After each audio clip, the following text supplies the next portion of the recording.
So before we get started, before I share my screen and jump into it, I'm gonna give you 1 minute to go grab a pen and paper, because this is gonna be packed with value. You guys are gonna be taking a lot of notes. So I'm giving you 1 minute.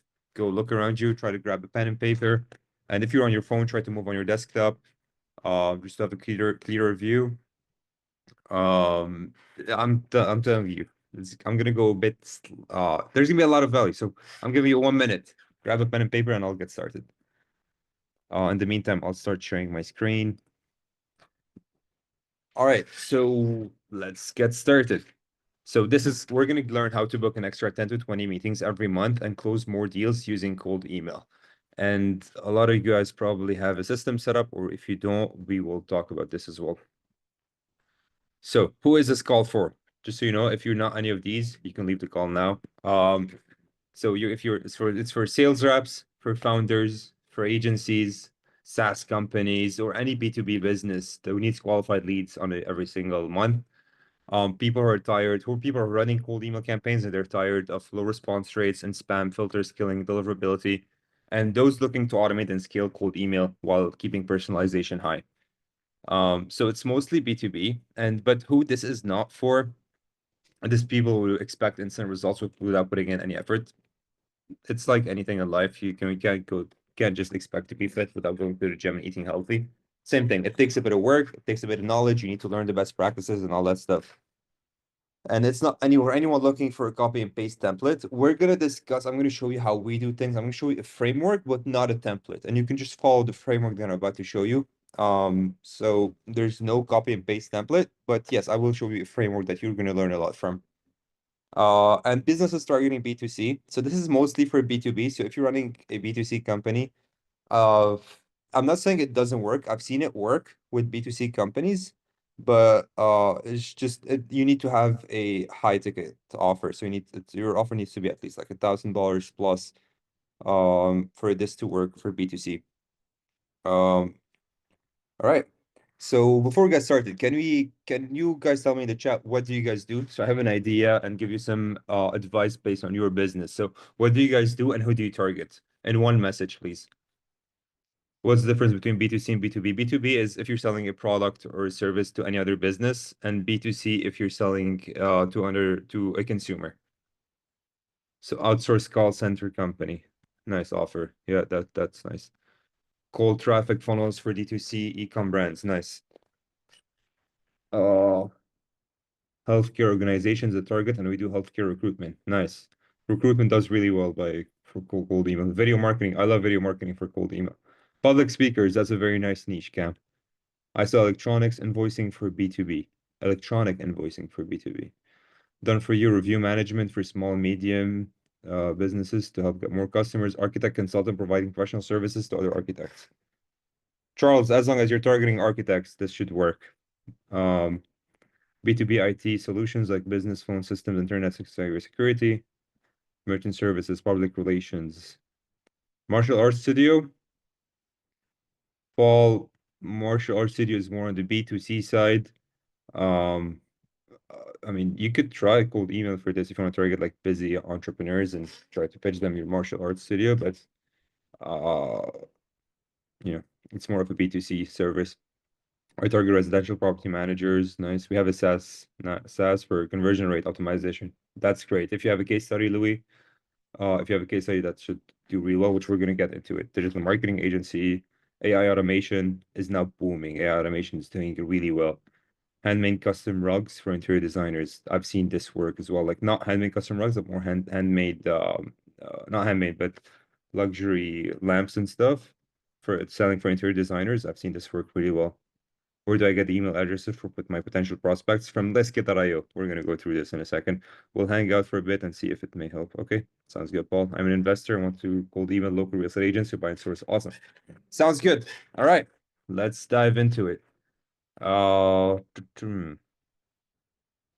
right, so a little bit about me before we get started, so you know why you should trust me. Never listen to someone without knowing what's their experience and where they're coming from.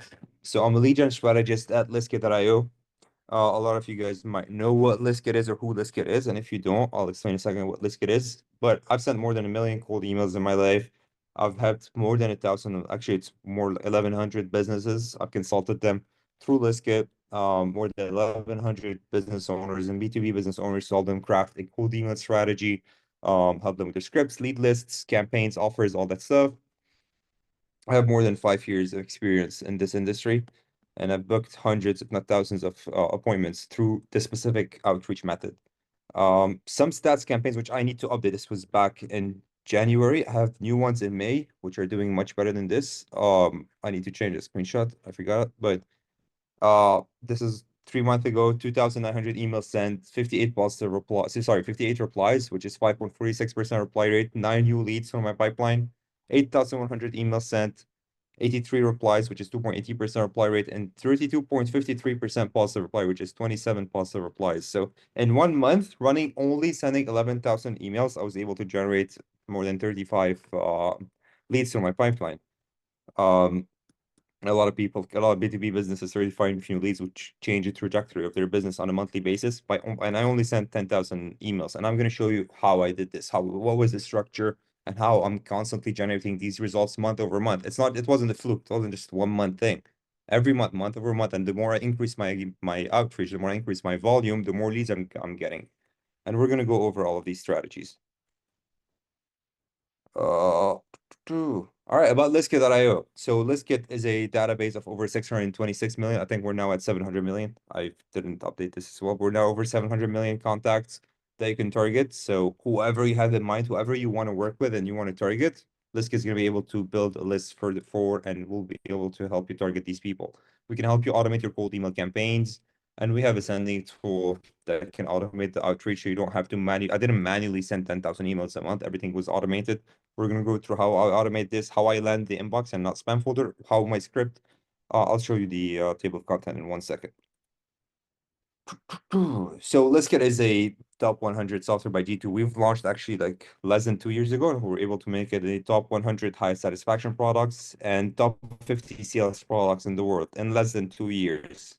We're competing against big boys like Salesforce and all that stuff. We're able to make it in the top 50, which is an honor to us, and it's a flex, honestly. Uh, Awesome.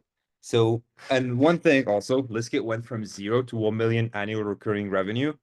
That was when it first started by using cold email. Like that was our main source of lead gen, our main source of getting new clients for our software.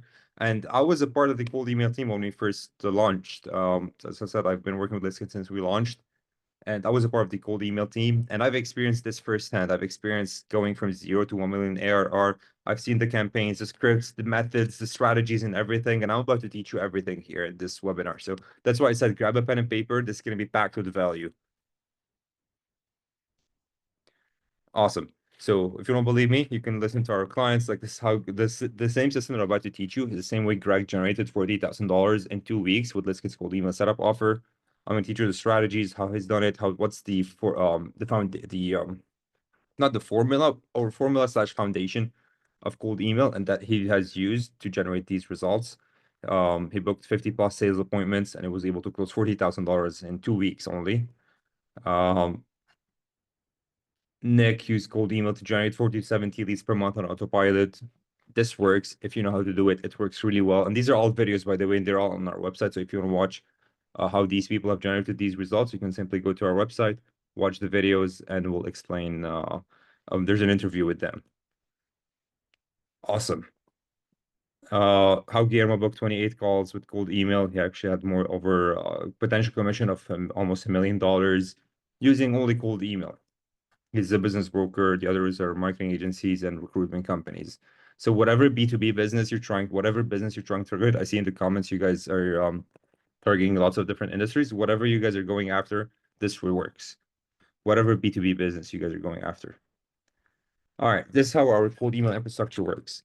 So the way we've sent 10,000 emails or hundreds of thousands of emails per month. If you're familiar with cold email, you already have a system. Just bear with me for 1 second. I'm gonna dive into the deeper stuff. Just for anyone that doesn't have any cold email experience, doesn't know how systems are set up and how we send 10,000 emails without landing in spam folder. This is just the infrastructure real quick. Again, bear with me for 1 minute until I explain this and we'll dive into the deeper stuff. So for instance, Liskit.io. We don't use our domain listkit.io. We purchase listkitpro.com, try listkit.com, get listkit.com, listkitmarketing.com, listkitcoldemail.com, different variation of that same domain. And we would all connect them to our sending platform. When we would get listkit leads, as I said, we have 700 million plus leads into our platform. We would all connect them to the sending tool, which would then generate sales calls and paying clients. Oh, awesome. So here's the game plan, what you guys are probably mostly waiting for. We're gonna go over the success triangle. What are the basics, the main essential stuff of cold email that you guys need to know of? The KPIs and benchmarks to set. So what to expect? What are numbers to set for yourself? What are goals and benchmarks that you need to achieve? Realistically, obviously. And we're gonna go over cold email infrastructure and deliverability, how to land the inbox. What are some tips and tricks to be able to land the inbox and not the spam folder? Inbox management. So let's say you did all the work, you got a positive reply, someone saying, yes, I'm interested, how to turn that reply into a booked appointment. And beyond the inbox, what are factors that can influence your success beyond just cold email? Uh, awesome. The cold email triangle, the cold email success triangle. So I'm gonna move everything around. Okay, just so you can take a screenshot. Take a screenshot of this. I'm gonna show you this slide like 5 times today, because this is essentially everything you need to learn, everything you need to know about. This is what cold email is based off of these 4 things. Offer, how to craft an irresistible no-brainer offer. Like this is the main thing that's gonna make or break your campaigns, not only cold email campaigns, but any kind of marketing campaign. What you have to offer to the end user or the end consumer is what's gonna make or break your marketing campaigns. Targeting, who you're targeting essentially. If you have a great offer but you're targeting bad people or leads that are not relevant, your offer is not you're not gonna get conversions. Copywriting, how to write exactly and how cold email copywriting specifically works. How to write good scripts in cold email that can convert strangers into potentially clients. Last but not least, deliverability. So how to land the inbox. We're gonna go over each one of these points in this presentation. But again, take a screenshot of this, and then we're gonna go over one by one, and we're gonna dig deep into them. So yeah, take a screenshot, get ready to take notes, and let's get started. Before we continue, any questions so far? Because this is what we're gonna get into the deep stuff right now, like right after this stuff. Before I get into it, any questions? Or should I type 1 if I should start?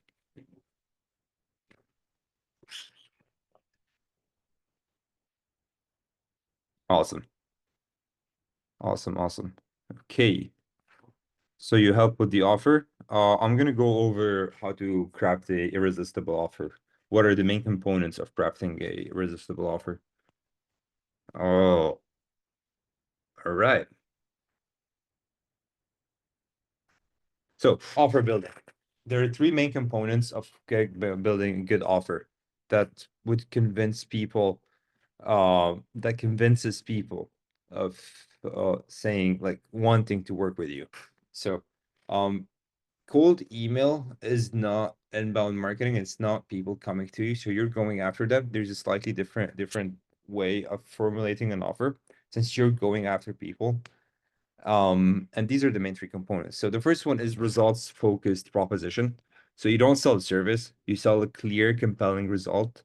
So what I mean by that is you need to focus on an outcome. So let's say you do email marketing, you sell email marketing services for direct to consumer brands or e-commerce brands.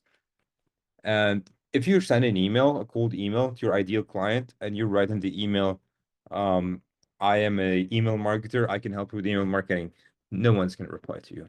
You're not going to get any positive reply.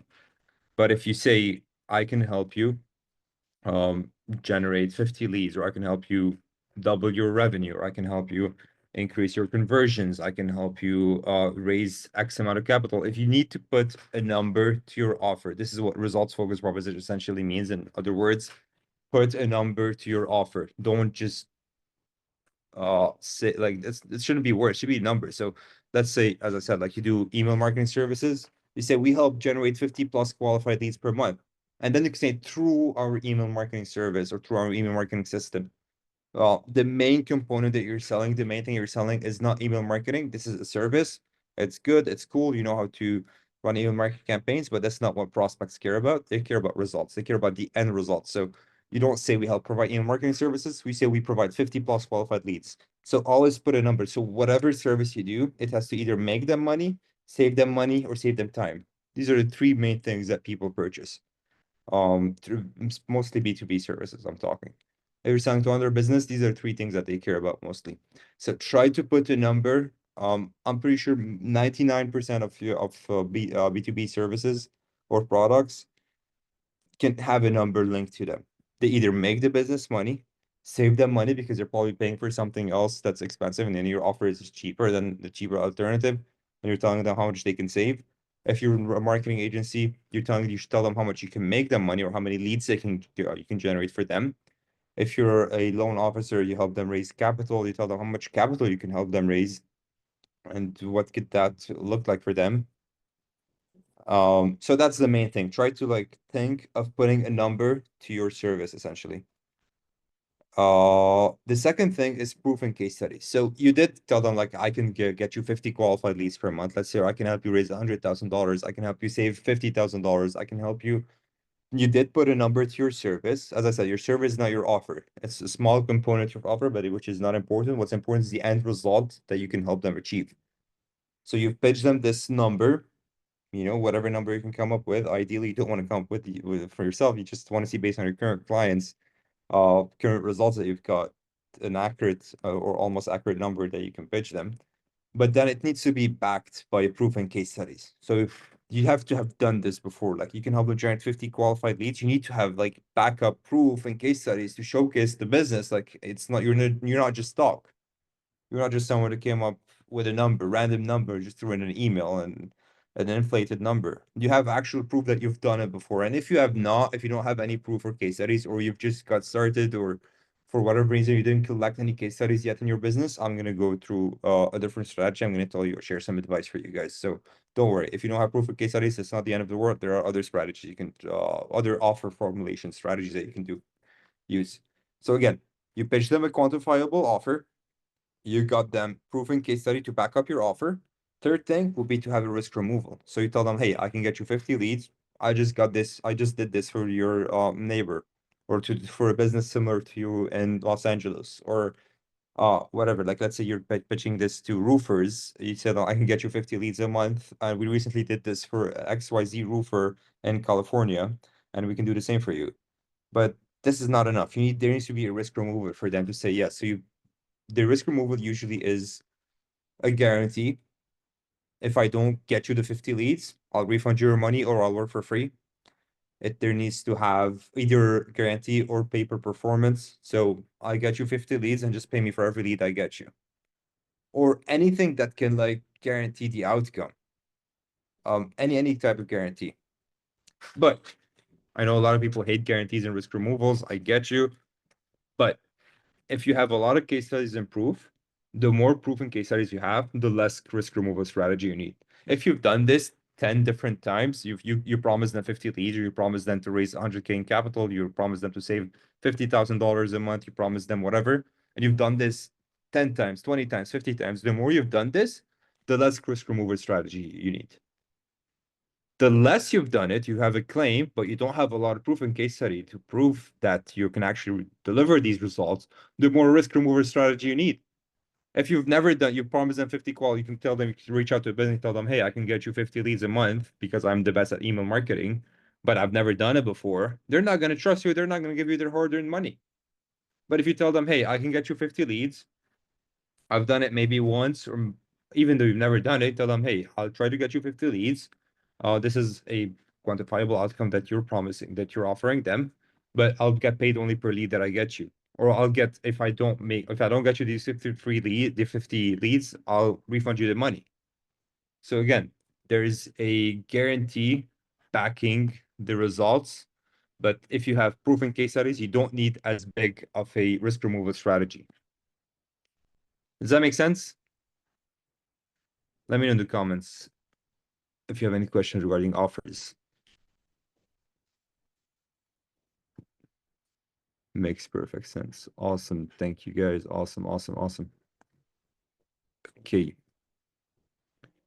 All right. So, and if you don't have any case study or any proof, and you're just getting started, ideally, how I got started, at least, and how we recommend people to do what to do is offer free work. Like, you can pitch a business owner, hey, I can help you do X, Y, and I can help you get 50 leads, or I can help you raise 100K. I can help you do whatever it is that you're promising them. Be honest with them. Tell them, I'm just getting started. I'm just launching. I'll offer you for free, absolutely free, work for free until you generate, and tell them in exchange, I just need from you a case study. You don't need, if there's like ad costs or software costs, whatever, you can get them to pay for that. But you you probably shouldn't get paid if you can't deliver results and you've never done it before. You're just not going to learn out of the clients with clients' hard-earned money. So try to offer free work, get a case study in exchange, and with that case study, you'll have proven case studies that you can use to get other clients with, especially if you're just getting started. What if I am a sales coach? It works. It works for a sales coach because you're helping them increase their closing rate. They can help close more deals and make more money. I have been doing it unofficially for years, but not officially. Well, now, since you're being the, I mean, do you have any case studies, even though unofficially? Do you send the emails or do we do that? We send the emails. We have a system to send the emails, Charles. How would this work if we were targeting companies that want to expand to Saudi? Uh, depend on you, your offer and your, there's a lot of variables to this. So you're helping them make more money. They want to expand to Saudi because they want to make more money. You can help them, like, you can pitch companies, be like, hey, I can help you expand to Saudi, and you can make more money and put a number to it. Try to put a number to it. It could be, it doesn't necessarily need to be money. It could be like leads. It could be foot traffic. It could be anything. I have sold 35 million worth in my career. Yeah, that's a good case study. That's a good number. Getting recruitment clients. Yeah, that works for recruitment clients as well, because you're helping them save time for them to go and look for the perfect client. You're helping them save hours a week looking for the right candidate. Oh, awesome. All right. So take a screenshot of this. Giving you guys 1 second, take a screenshot of this and try to sit down after this call. Try to think. This is like my homework for you, is to think of a good offer, because this is what's going to make or break your campaigns. Mainly, you need to be someone that can deliver some results, and you have proof that you can do it. And if you don't have a lot of proof, you have a risk removal strategy. Ideally, you need 3 of them. If you're someone that can generate 50 leads and you have a lot of proof and case studies, and you have a risk removal strategy because you're so confident in what you do, and you have a risk removal strategy where you only get paid on a performance basis, you've just built yourself a very nice business. But again, if you have more proof and case studies, you don't need as much risk removal strategy. All right, let's move into the next slides. Again, I'm going to show you this slide, cold email success triangle. Take a screenshot. If you didn't take a screenshot yet, take one now. The next step would be targeting. So you've gotten the offer, you've got you've got a quantifiable offer with a case study. If you don't have case studies, you're offering free work until you get one. You've got a risk removal strategy. You've got it all in place. Now you want to reach out to actual people interested in what you have to sell. So there are 3 main components to targeting, which is what ListKit does. We're mostly a lead gens. We're a lead list building company, so we can help you build a lead list and reach out to those leads. So, the 3 main things is it needs to be laser specific and segmented. So you need to define a clear market segments. You need to know what industry they're in, what's their size, what's their location, the technology that they're using. For instance, don't target all e-commerce brands. If you're selling email marketing for e-commerce brands, which is a basic example, the most basic example that everyone would understand, you're selling email marketing for e-commerce brands, don't go after all e-commerce brands. E-commerce is a massive niche. It's a massive industry. Only target cosmetics, only target fashion, only target supplements. These are like subsections of that industry that you want to go after. If you're going after home services, massive industry, go only for roofers and HVAC.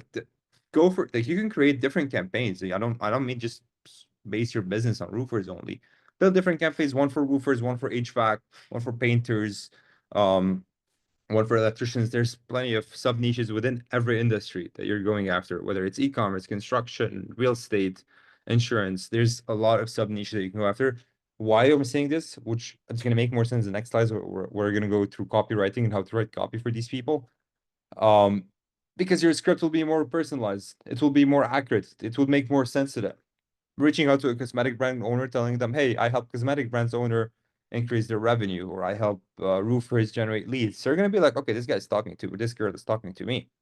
They're not just randomly emailing everyone. So, and also they'll make your list more accurate. It would make your list much more specific and much more accurate and segmented. The second thing would be high intent prospects.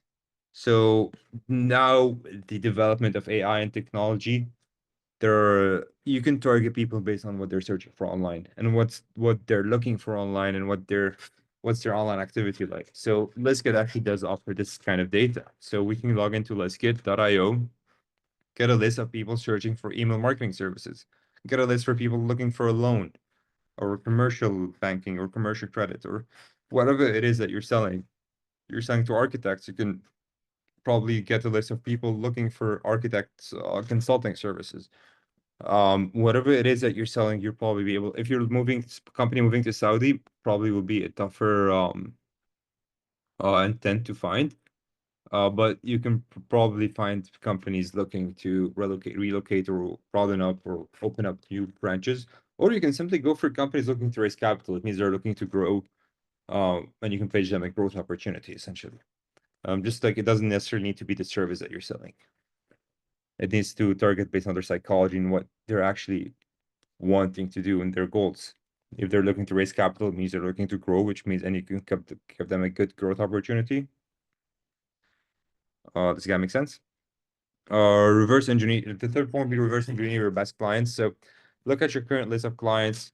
If let's say you're working with real estate companies or real estate agents, try to go for mortgage brokers. Try to like expand within this niche. Obviously, if you run through all the real estate agents, which is a massive industry, but try to analyze industry patterns if you don't know who to go after. Like look at their industry patterns, look at their team size, look at their common pain points that they have. So you study their business model. So there's a lot of research to do based on your current clients that you can reverse engineer. And if you don't have, start with if you don't have clients, start with laser specifics and segmented and high intent prospects. These are two good characteristics, which by the way, once you sign up to Listgit, if you're not signed up yet, you can book a call with me or Bryce once you sign up, and we'll walk you through this whole process of how to build an accurate list.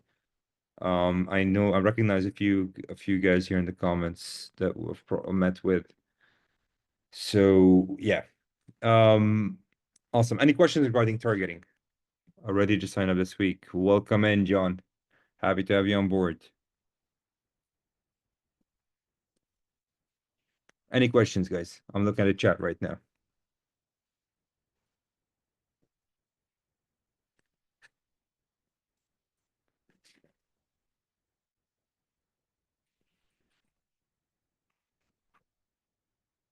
Ivan, what's the best course of action if you don't have any case studies? I'm thinking of a performance only offer. Yep, exactly. Performance only to remove the risk. Exactly. You're thinking correctly.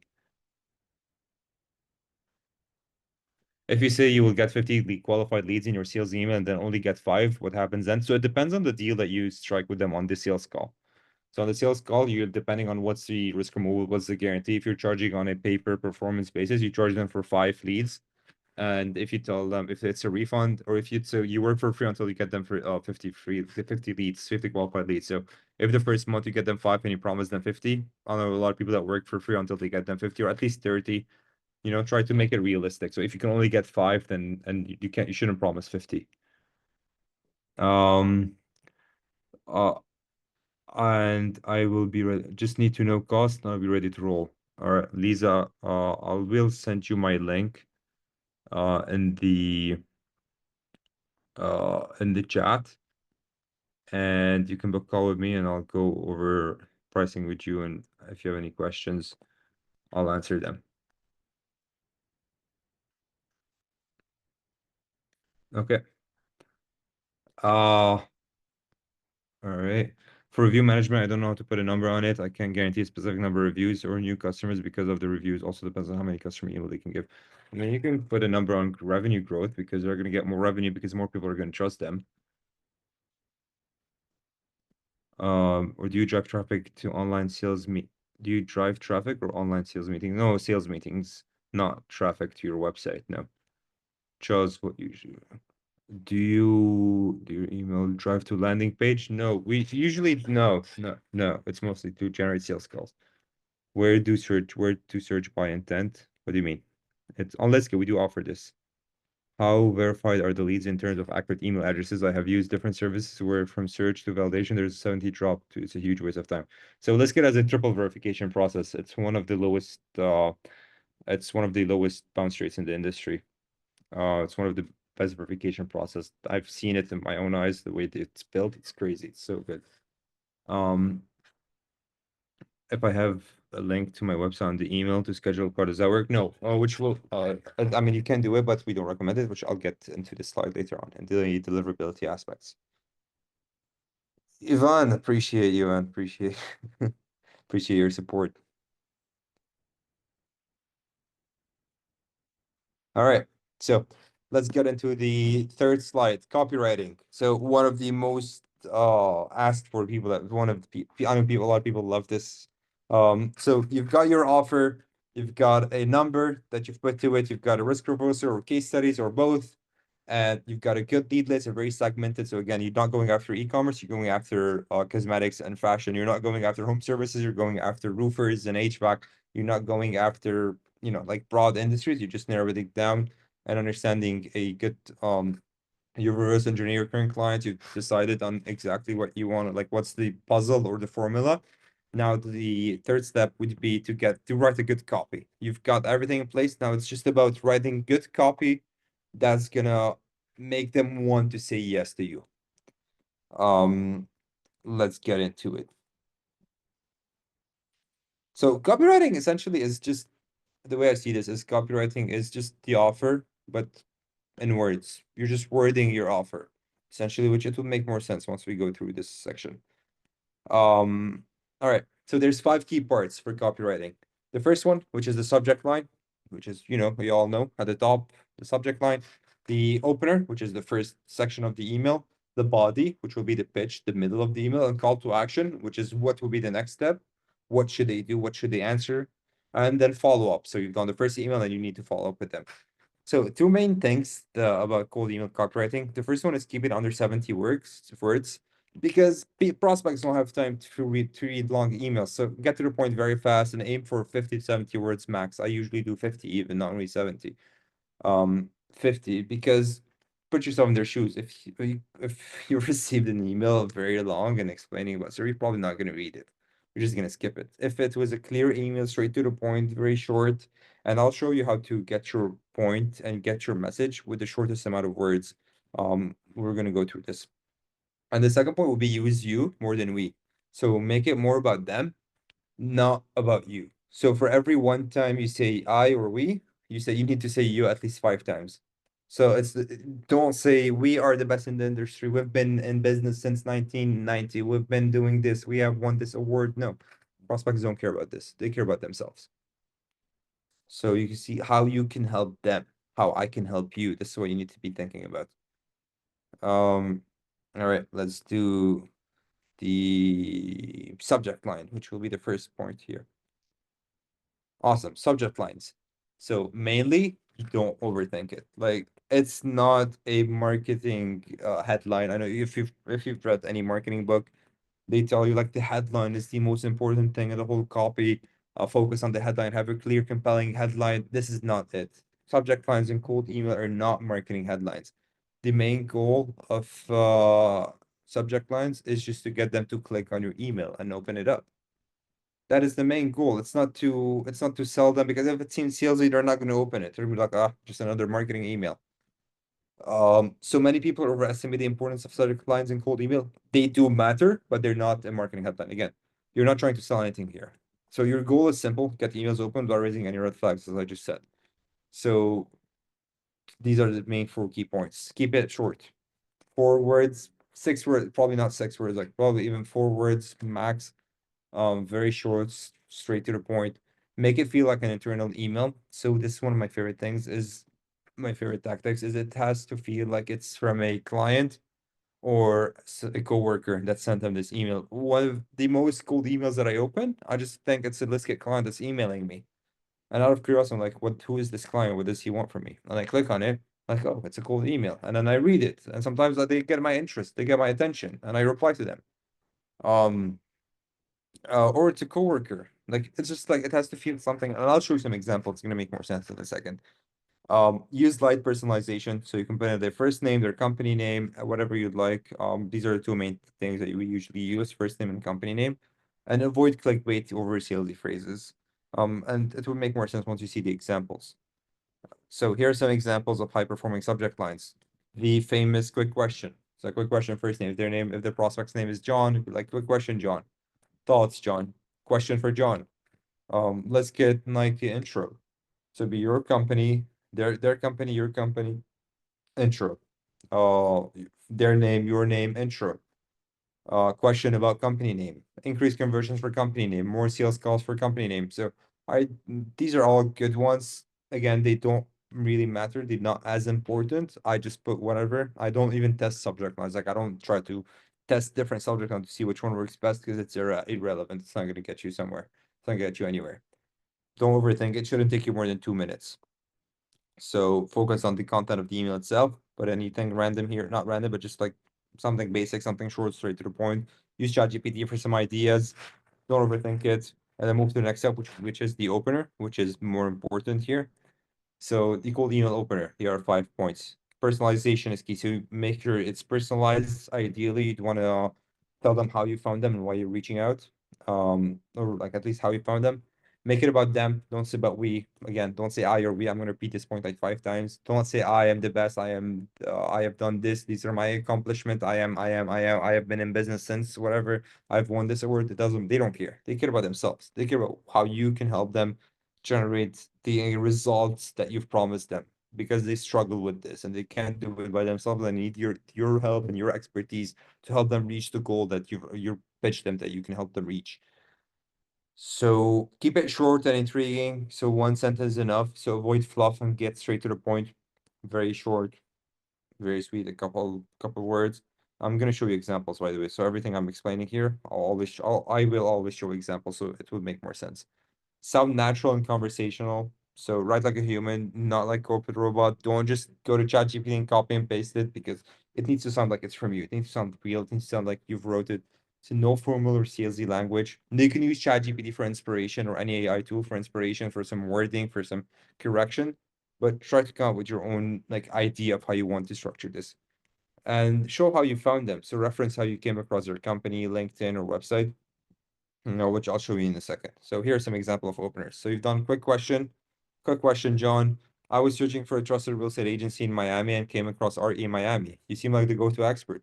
So, since we, as in the targeting section, we've discussed targeting a very segmented niche, right? A segmented it's called segmented list, and it's not broad. So because you're only targeting real estate agencies in that list, you can say I was searching for real estate agency in Miami, and usually Miami is like the city name will be in the CSV file of the list, so you don't need to type it that in one by one.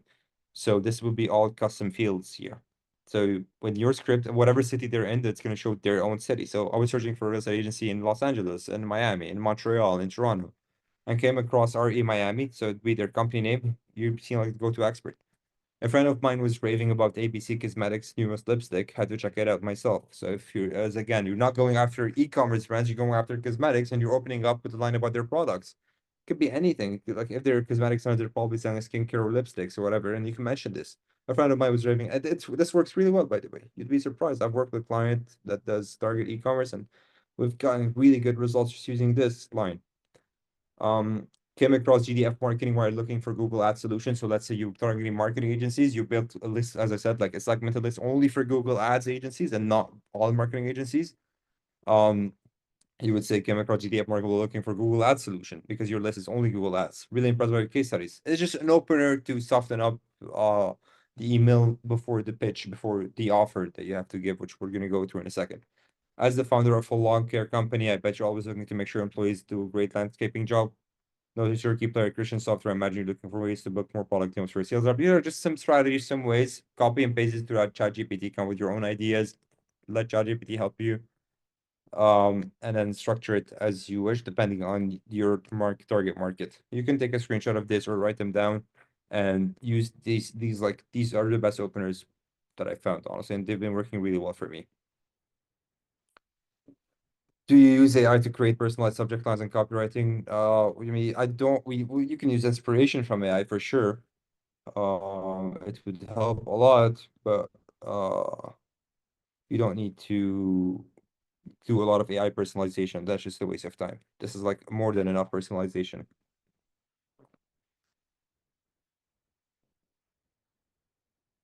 So as you can see, like these emails are like these openers are very personalized. If they're a, let's say, a lawn care company owner, and you're reaching out to them saying like as a founder of lawn care company because you built a list of only lawn care companies, you don't need more personalization than that. Your list is the personalization.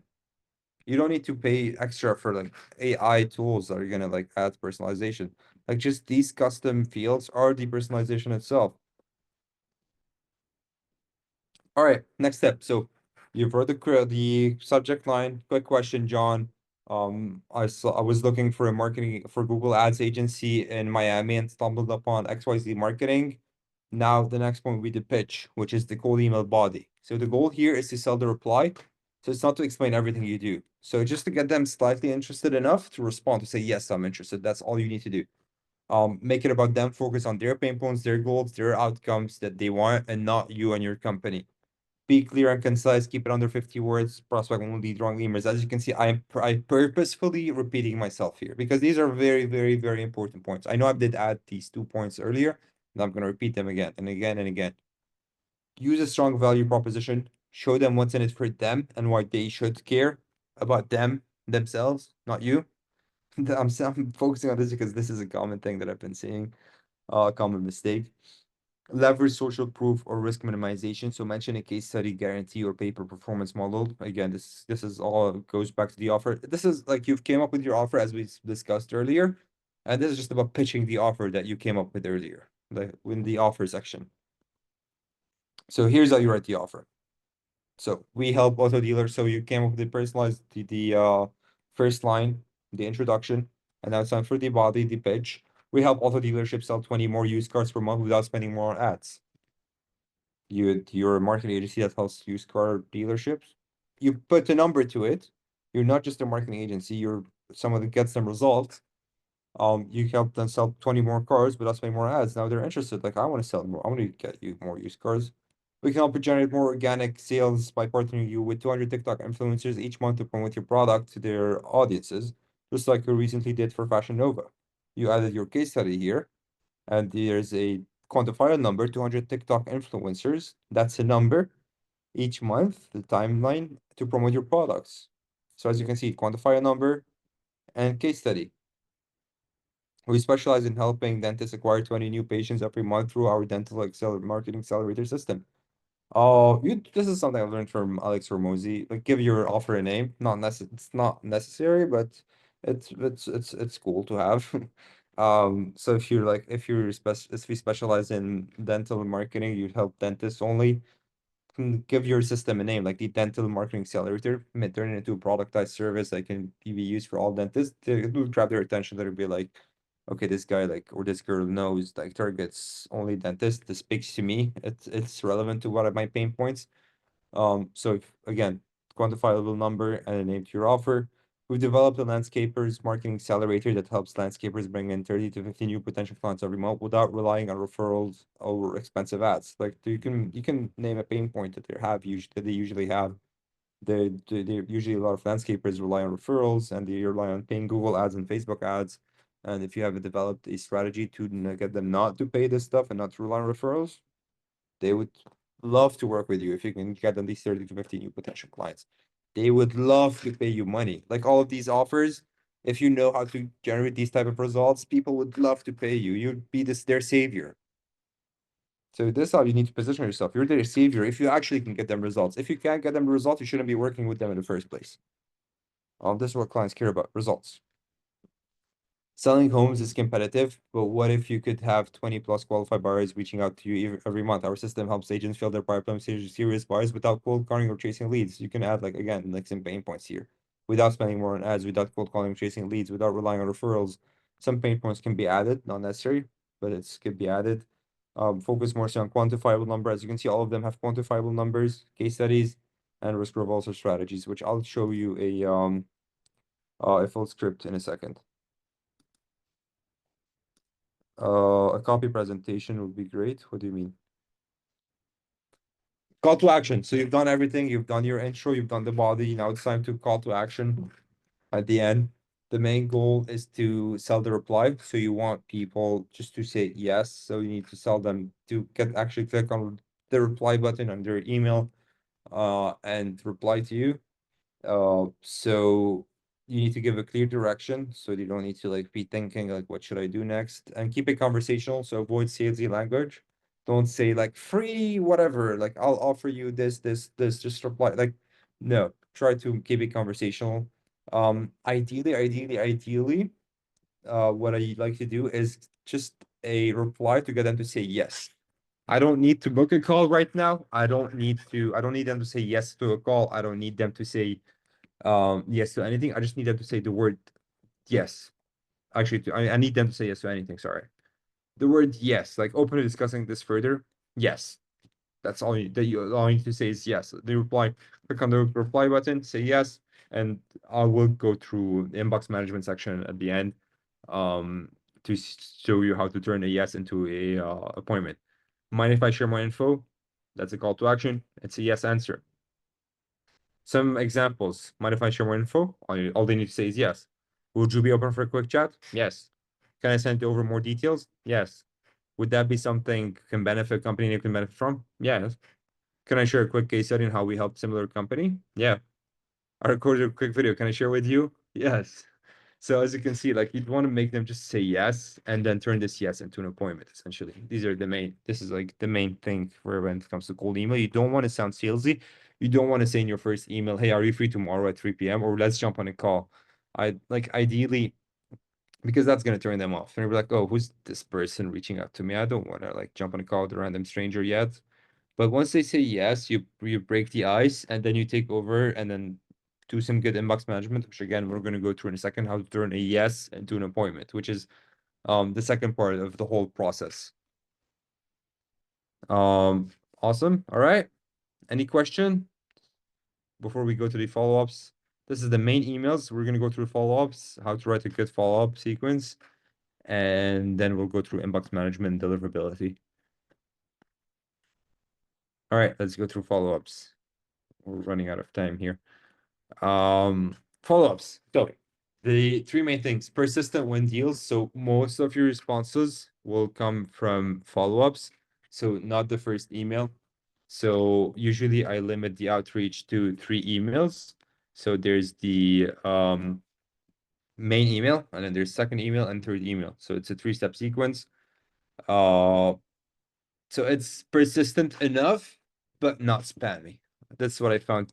I found 3 to be the sweet spot. Because 4 or 5, you start being spam. It starts being spammy.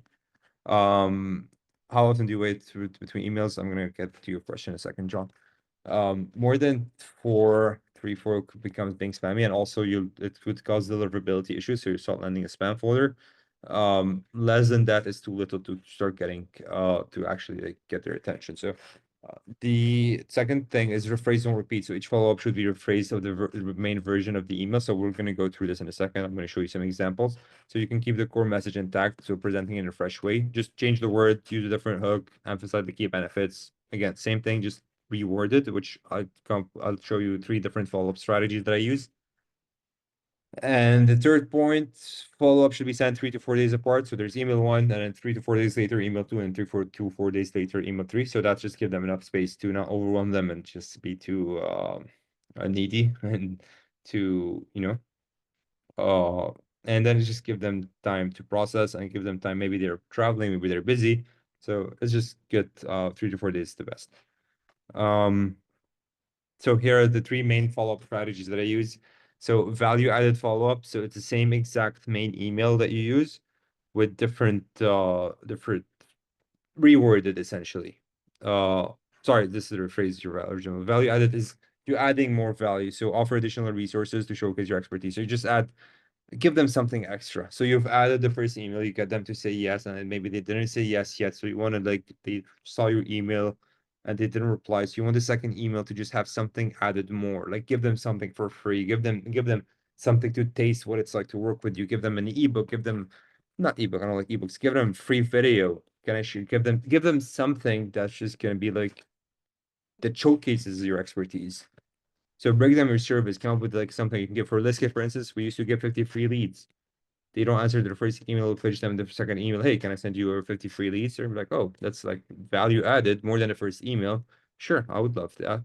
So break down what you do and try to offer something, anything for free. Like add more value. It could be resource, it could be the service, it could be anything that's obviously scalable for you to offer and not it's called that's scalable, you know. And it could be a case study, by the way, like in their second email, just adding value by adding case study. So they're gonna be like, okay, if this similar company did this, I could do that. So more value than the first email, which again, I'm gonna show you in a second. Find the right contact. So the second strategy I like to use is this is typically the third email, third or fourth email. Usually again, I've been sending three, but yeah, the last email, I send who is the best person to reach out to discuss generating 50 leads for company name. A lot of time people are gonna say me. They're like, I'm the right person to talk to. And then a lot of time they might not be, but they'll refer you to like, hey, send the email to this person, and they'll be the ones responsible for this. So it's just I like the strategy because you're reframing your offer without being salesy. Like who's the right, just having a normal conversation. Who's the right person at your company to reach out to regarding us generating, helping you sell 20 more used cars for your company? And they're gonna be like, who's that person that can help me sell 20 used cars? It's me, usually in the company. They're gonna look at your first and second email and be like, oh, they can help me sell 20 used cars. That's case studies. They're they're good at what they do, actually. Yes, send me more info. That's what they're gonna do once they get convinced. Because you have a case studies, you have risk reversal, you have a good offer. And the third thing, the third thing, rephrase your original message. So same message, same way, just rephrase in different words. So same exact offer, just rephrased, and I'll show you in a second, in the next slide. All right, so here it is. So full email sequence. This is just a full email sequence from email 1, 2, 3. This is actually a sequence that we've used for one of our clients. Hey, first name, and it actually did really well. Notice you're in charge of company names marketing. I think your product will go viral on TikTok. We can help you generate more organic sales by partnering you with 200 TikTok influencers each month to promote your products to their audience, just like you recently did for Fashion Nova. They have a massive case study, so you don't really need a risk reversal here. Or are you open to hearing how it works? A lot of people are like, oh, they work with Fashion Nova? They can partner with 200 TikTok influencers? I know if I partner with influencers, I'll make more money. Let me see how does their system work? I'm interested. Uh, Email 2. We can make company name go viral by this is the follow-up. We can make company go viral while partnering you with 200 TikTok influencers each month to create content with your products. We recently partnered with Fashion Nova with 277 influencers within their first 3 weeks of working with us, and they got an ROI of 9x. You added the ROI, the influencer number, there's a lot of numbers here. There's 3 weeks time frame. There's how many influencers they partnered Fashion Nova with, the ROI that they got. Are you open to discussing discussing an influence strategy I had in mind for you? See, the call to action is different. It's not the same one. It's like they're pitching something else. I'll share with you some free information about influencer marketing. The third point, I put together a list of influencers I had in mind to make company names, card products go viral on TikTok and influencer marketing strategy. So again, this is value added in a third follow-up email. They kept on adding value. Can I share the list with you? It's a free list, so you can just say yes, and you'll receive a free list of influencers. So it's like they can't say no to this. If you want to make money, like if they're actually like all you have to do is just check if they're legit, if they actually work with Fashion Nova, which is easy to find out. But it's just this really did really well. Just follow this same framework. And as you can see, like the main thing is the offer. Like the script that you just see right here is just a component. It's just writing the offer. So that's why I said like the homework would be to sit down and figure out the three main components of the offer. What will be your quantifiable result? What will be your risk reversal? What will be your proof and case studies? Try to come up with different ones. Don't just come up with one. Different ones, and not all of them will work. Some of them will do better than the others. You need to be testing until you figure out that like winning gem.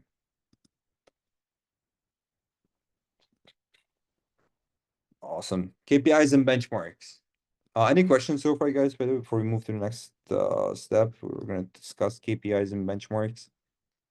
Any questions? I'm going to be looking at the comments.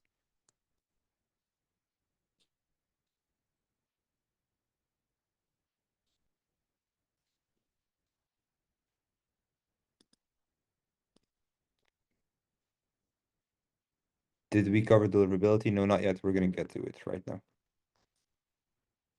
So KPIs and benchmarks. Awesome. So these are four main things that you need to look for.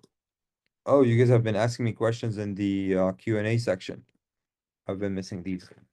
Do you send emails over the weekend? Any specific days or times of the day to target or avoid? We don't send during the weekends. We send during weekdays, work hours. Does this work with your LinkedIn network connections? Yeah, of course.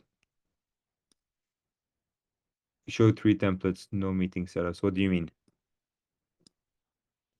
All right, KPIs and benchmarks. So these are the four main metrics to track when it comes to cold email. So the first one is reply rate. So you need to track how many people are replying through inbox.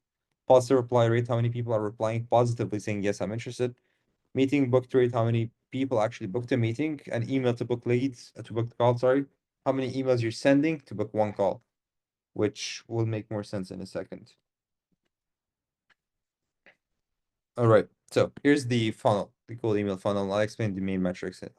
They're all here. So let's say you sent 10,000 leads, contacted 10,000 different people.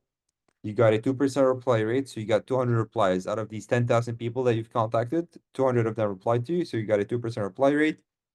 Out of these 2% repliers, out of these 200 people, 20 of them said, yes, I'm interested, which is a 10% positive reply rate. So 10% of your 200 replies said yes. So you got a 10% positive reply rate. And then you book 50% of these calls. So 10%, 10 of these 20 leads that said yes, booked a call with you. And then out of these 10 calls, you jumped on 10 calls, you were able to close two clients. So you got two new clients, and probably you have a lifetime value of $5,000 to $10,000 or $3,000, $20,000, depending on your business. And you just generated yourself an extra couple of grand just by sending 10,000 leads, 10,000 emails per month. So this is how the funnel works. And all you need to do like on a daily basis will be to optimize these numbers. Like how can I increase my reply rate? So if you increase, but if you double, you go to 4% reply rate, you get 400 replies. This would double your closing rate. You'd have four new clients. If you can increase your positive reply rate and double that as well. So you go from 10% positive reply rate to 20% positive reply rate. You get 40 new leads. So if you double this, you double this, you double this, you double this, like you're just like all your work will be of optimizing this funnel, of trying to increase these percentages to get more of your out of your leads essentially. And they're all the way to optimize them is through A/B testing, it's through testing different variations, different campaigns, and understanding the data, analyzing it, and doubling down on what works essentially. Uh, do you look at open rates? No. We're gonna get into this in a second. Uh,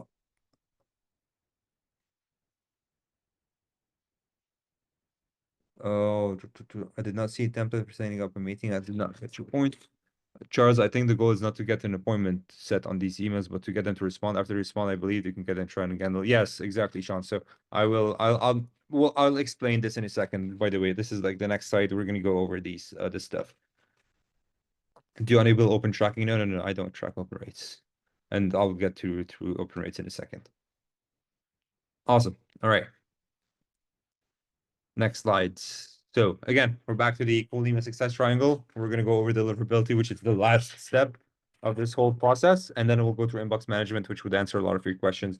So mainly the questions that I see now are the stuff that's left that we didn't cover yet. So most of your questions are going to be answered. So after a pause, probably ask for me. Yep, yeah, we're going to go through this, John. So awesome. Deliverability. Cold email infrastructure and deliverability. There are three main components for deliverability, which I'll go through in a second. So just to understand what is deliverability. So it's the art of landing in the inbox and not the spam folder. So it includes everything that goes into making sure that you're making it to the recipient's main mailbox instead of being rejected by servers. So you can have the best copy in the world, you can have the best lead list, but if nobody sees your cold emails, they're pretty much useless. So that's why understanding deliverability is a very, very important part, which, by the way, if you're signed up to Liskit's cold email offer, setup offer, we handle deliverability. We have literally a team just that manages this kind of stuff. So everything I've mentioned today is mostly managed. If you sign up to Liskit's cold email setup offer, it's mainly managed by Liskit. We write the scripts for you, at least the initial script, and then you can go ahead and use the same formula to write your own scripts. Consulting, one-on-one consulting, deliverability, we manage this stuff. So if you're and lead list building, we manage this. So if you sign up to Liskit, you don't really need to worry about this. But let's go into deliverability. But it's always very good to learn. Like you need to learn all of these foundations to be able to get results, by the way. So elements of deliverability. For this discussion, we break deliverability into three different categories. So there's technical factor, sender reputation, and content factors. So the technical factors, this is what I mean by technical factor. Everything technical. So you set up the DNS records correctly. Again, I meant like when I said that we handle this stuff, you sign up to Liskit's cold email set offer, or everything here that you see is handled by Liskit. So you don't need to worry about this stuff. But if you're not signed up to Liskit, you need to set up DNS records on the back end of your domains. These are just codes to authenticate domains. You can watch a lot of videos on how to set this up. It's going to take you a couple hours. Horizontal scaling. So you set up different domains, different inboxes, just like I showed you earlier in the beginning of how to send a lot of emails without by horizontally scaling rather than sending a lot of emails from one mailbox. Sending pattern needs to show you're human. You send very little emails, and they get earlier someone asked me if I send during weekends. I do not. Yes, we do DNS setup charts. Earlier someone asked me if we send during the weekends. No, we do not. So we're showing a human sending pattern. These are all technical factors. We warm up the email. So if you don't know what warm up is, it's just all your emails will be sending back and forth emails with other users of the platform just to authenticate them and just to show that they're valid emails and they have engagement, they have replies, they get opened, they have actual conversations. Tracking, so don't do any tracking. We don't track links, we don't track opens. Why? Because when you try to track link clicks and you try to track open rates, that adds a code on the back end of your domain, which usually hurts your deliverability because once you add this code, you're not going to see it. But the way it works is once you send an email, if you track open rates, there's going to be a code, and when someone clicks on your email, this code will open up, this link will open up on the back end, and it's going to be marked as open. So these email service providers will know that you're sending this code, and they'll know that you're actually doing marketing and tracking open rates. So they'll put you in a spam folder because they don't want marketers in their platform. So that's the main reason why we don't track open rates. List hygiene. So the very having a verified leads list, which if you're signed up to Liskit, you don't need to worry about this because we triple verify our leads. But if you're getting for any external lead source, make sure you verify them. And Liskit offers verification credits as well, so you can verify them on Liskit if you have an external lead list. This is like cold email 101, very important. Don't send up to leads that are invalid. The second factor of deliverability, sender reputation. So you've probably heard a lot of people talk about sender reputation before. So what that is, it's like the reputation of public reputation and private reputation. So through public blacklists, private blacklist, each domain has a sender score. So you need to keep it clean by having good technical setup and having good scripts to not ruin your reputation. Individual recipient filtering, so it filters just the mailbox, domain IP reputation, the reputation of your domains and your IP. These are also very important. This is too technical, I know, but I usually don't worry much about these. I don't even track them honestly. Just once I see my domain start yielding less results that I want, I just change them and get new domains. What about calendar links? Oh, no, no, don't add links. I don't add links because, again, if you add links, you're gonna be deemed as a marketer and you're gonna go to spam. So I only send links once they reply to me. So let's say I sent an email, they said, yes, I'm interested in your services. Yes, I'm interested in what you have to say. Then you can send a link only once you get a reply from them, at least one reply. Content factors and deliverability. So, again, so we've gone through technical factors, which are all the stuff that I went through, the sending reputation, senders factor, and content. So, what you write in the script is very important. So, make sure you don't use the same copy a lot because there's something called copy fatigue. Make sure you use syntax. Syntax is just a way to change the wording. So instead of saying "Hey John," you can do "Hi John," "Happy Monday John," "Happy evening John." Just different variations of that word. This is what syntax is. This is which ChatGPT can do it for you. Relevance and engagement. So your emails need to be relevant and engaging.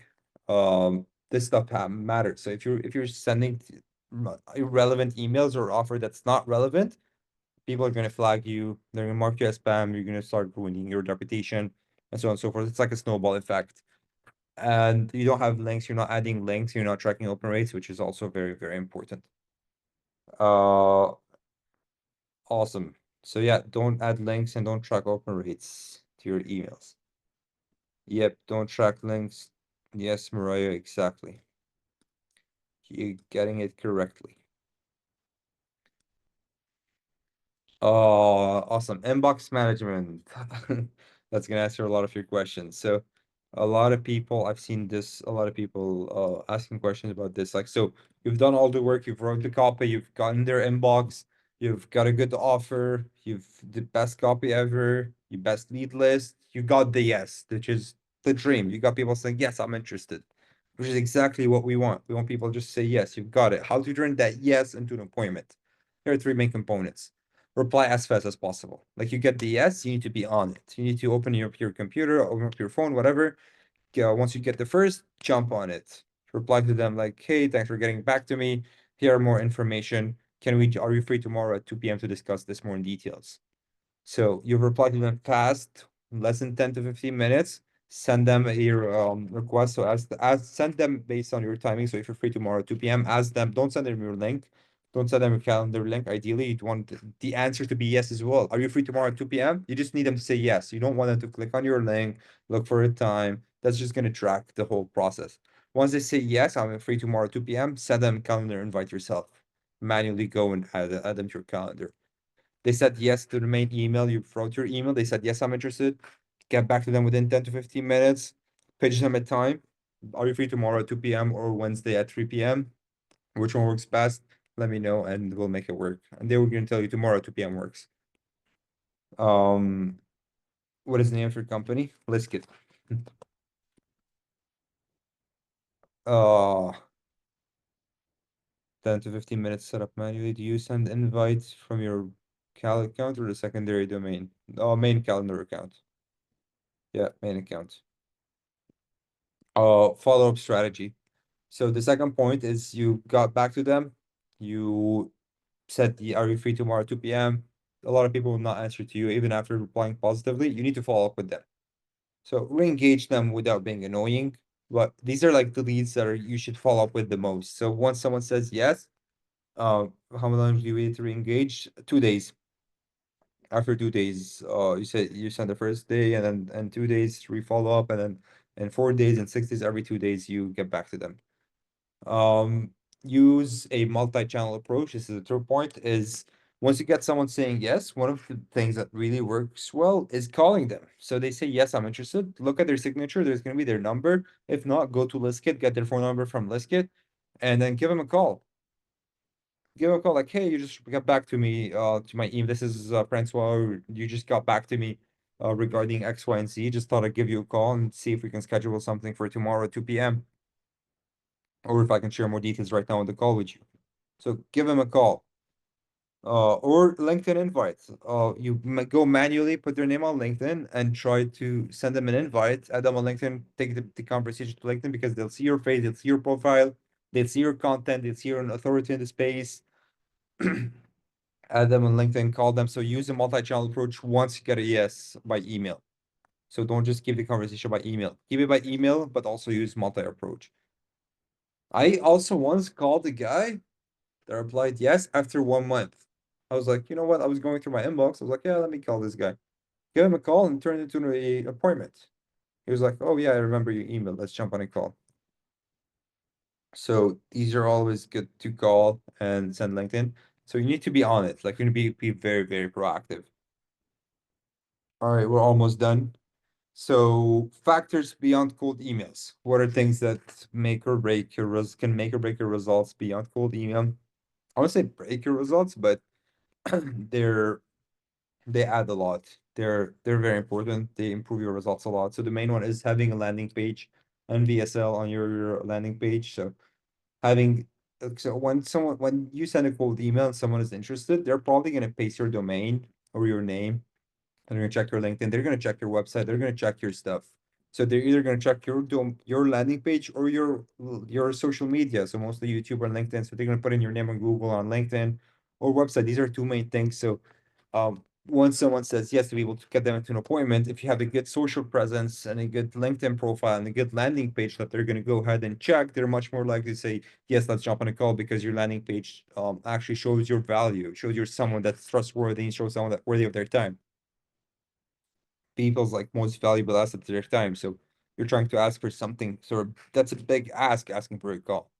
So you need to be someone worthy to be jumped on a call with. So build a good social proof through LinkedIn, post on LinkedIn. You don't need to post every day, but just a couple posts that shows that you understand your industry, you know what you're doing, and shows that you can solve their problems and be able to deliver what you're telling them you're going to deliver them. A landing page with your VSL that introduces yourself and talks about yourself and your company and how you can help them. And the third thing is be proactive.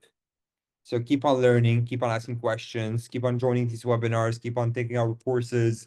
And we have a lot of courses once you sign up to Liskit that you'll be provided with. We have a $500 course that we give for free for our users. Keep on learning, keep on asking questions, keep on testing as much as you can. Do a lot of tests. All right, so we're done. So here are 0 to 5 calls plus per week. Have a good offer. Have a quality lead list, set up the scripts and email sequences just like we just talked about. Track, test, and improve. Deliverability, best practices, convert and close.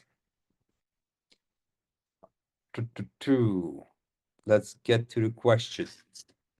And by the way, can you in the comment section in the chat type 1 if you're already subscribed to Let's Get, and 2 if you're not subscribed.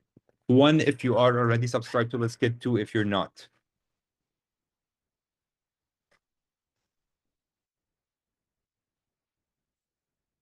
Awesome. We got people subscribed, people that are not. Awesome. All right. So you guys are lucky. It's your lucky day. I'm gonna add my link. So all of you guys, because you showed up this webinar, there's a bonus that I forgot to mention about. A lot of people missed it because they left us. Since you guys stay till the end, this is the end of webinar bonus. Awesome. So just give me 1 second. Yep, you guys are the cool ones. Exactly, Mario. So you can book a free strategy call with me, whether you're subscribed or not for Liskit with Liskit. So you'll have a one-on-one strategy call with me, which will go over your cold email practices. And the first 10 people that book a call with me will get 1,000 free free lead credits. So 1,000 extra credits from Liskit. And we will go ahead and write a proven cold email script for you. So book a call with me. I'm adding my link in the chat. Get yourself 1,000 extra credits, get yourself a script.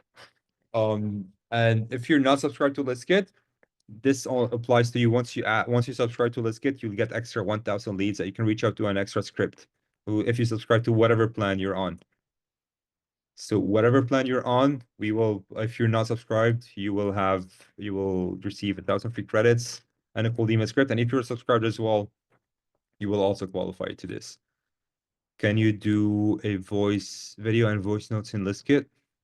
What do you mean? We don't recommend adding videos. Uh, can you send us a recording? Sure. Reach out to me by email. I'm gonna have my email as well, so if you guys have any questions.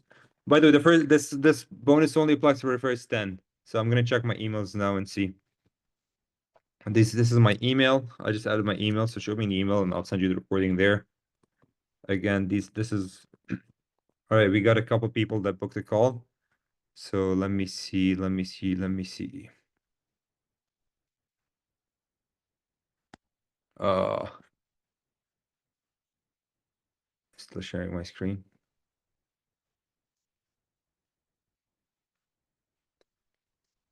Yeah, and last but not least, I hope to see you guys in Liskit's Wall of Fame, which is our case studies page. Let me show you real quick. So we do have this page that has a lot of case studies. So how Angel books 40 calls a month, how Charlie secured a $5,000 client with less than 1,000 cold emails, how Cameron made $20,000 in 30 days, how Corey closed a 6K client. So I hope to see you guys one day on this page. How Greg generated 40K. These are all videos that you can watch, whether you're subscribed or not. Hoping to see you here. Yeah, into our wall of fame.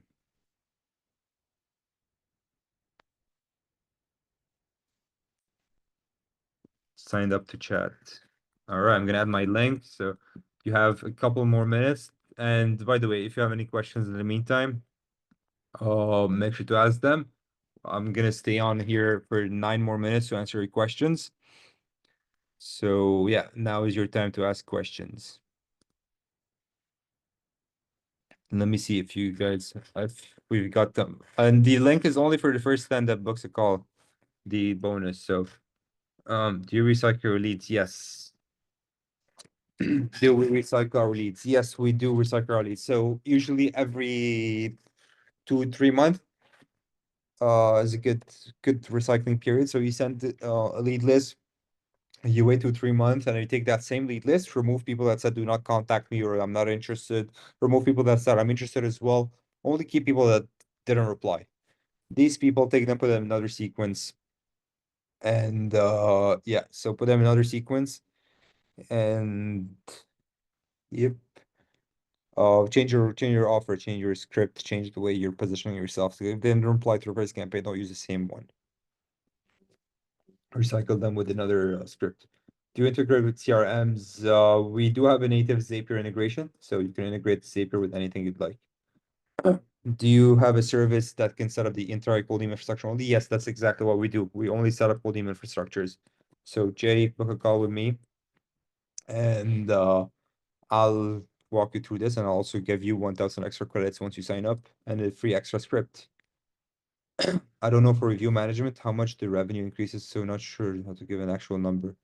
I want to do a call and send an email to you, but already kindly requires you to agree. You have read their terms, which I haven't. Can't submit the kindly thing. Can't submit kindly? Is anyone struggling to book a call other than Jason? That's weird. Jason showed me an email. In the past, my cold email campaigns have had high open rates, but very low, even no clicks or replies. I am an architect selling working drawing services to other architects. Uh, Charles, book a call with me and we'll figure it out. Yeah, absolutely. If you're selling architects are a good niche to target, it just depends on your offer. Being able to communicate your offer properly and clearly and show them the benefits of how you could help them. Mariah, see you soon. All right, we got Jason. I got your email. I'm gonna be busy next week.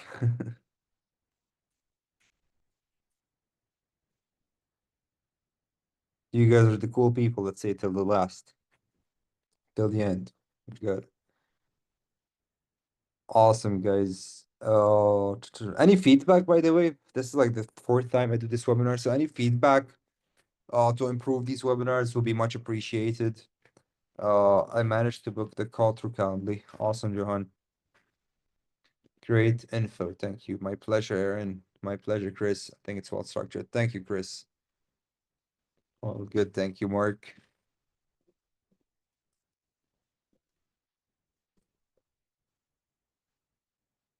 This is what call don't. Johan, the link doesn't work. The strategy call link. This one is the generic one, not mine, but I'll investigate. You're not the first person to tell me this. All good. More email examples. You want more email examples? More copy? Screen for thank you. My pleasure. My pleasure, everyone.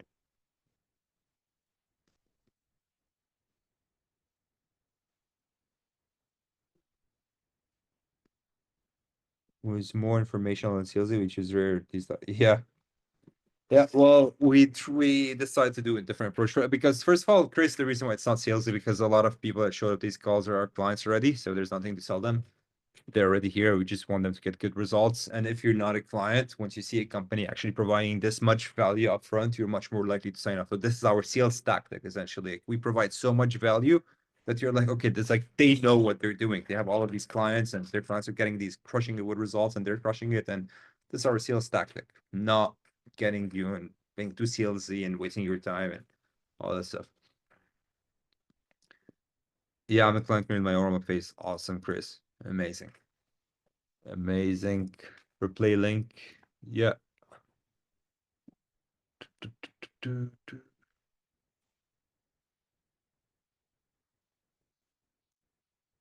Awesome, guys. And one last question before we close off. Anyone has any last question? Oh, there's the Q&A section I'm forgetting to open.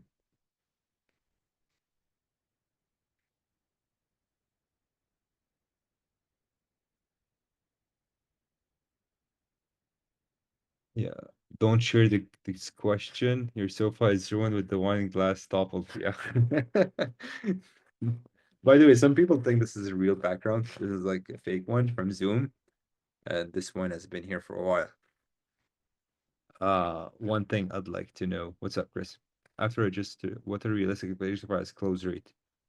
Close rate, you mean with people that jump on a call with you? This is really up to your sales skills, honestly. This is not really related to cold email. It's mostly how good you're at sales, and you can pre-qualify the leads before the call. So if you're only jumping on very hyper qualified leads, it's going to be much higher. So after I register for this call, there was no follow-up email for you with the link for this presentation. Usually when I sign up for a Zoom call, I get an immediate email with the link to webinar. It might be something for you to look at. Interesting. Yeah, yeah. Thank you for the feedback, Mark. I'm gonna pass this to our email team to look at for next time. Thank you. Yeah. All right, guys. Awesome. It was very nice hanging out with you here. Looking forward for your webinar copies. I'm gonna study in slow motion. I get you. Yeah, I went a bit fast just because there's a lot of content. I've been on for an hour and a half. So I have to go fast because there's a lot that I want to cover. And these are like it's a as I said in the title, it's a masterclass. And I didn't want to lie. Like I actually meant it's a masterclass and I wanted to be a masterclass. So I didn't want to like forget anything or not cover anything. So I had to make it long. Oh, awesome, guys. I see most of you guys booked a call, which is awesome. And yeah, I'll have to check who are the first 10 that booked to give you the bonus. And yeah, we'll see you next week on the call. Make sure to show up with the call with like, you know, first of all, make sure to turn on your camera. I want to meet you face to face. Make sure to be on a laptop, not on your phone, and make sure to have all the info ready. So about your business, if you're currently subscribed to Let's Get, to share with me what you've done so far and share your screen, all that stuff. And if you're not, to share with me a bit details about your business, and I'll guide you through which plan to start sending emails so that you can start getting those meetings and clients. All right, guys, thank you so much for attending. And yeah, we're going to be doing more of these master classes. I'm going to be working on a different one. So yeah, keep an eye on your emails, keep an eye on on Slack, join Slack if you haven't yet. It's in the learn section once you sign up to Let's Get. In the learn section, there's a Slack community link. Join us there. And yeah, see you all soon next week and have a great weekend. Peace, guys.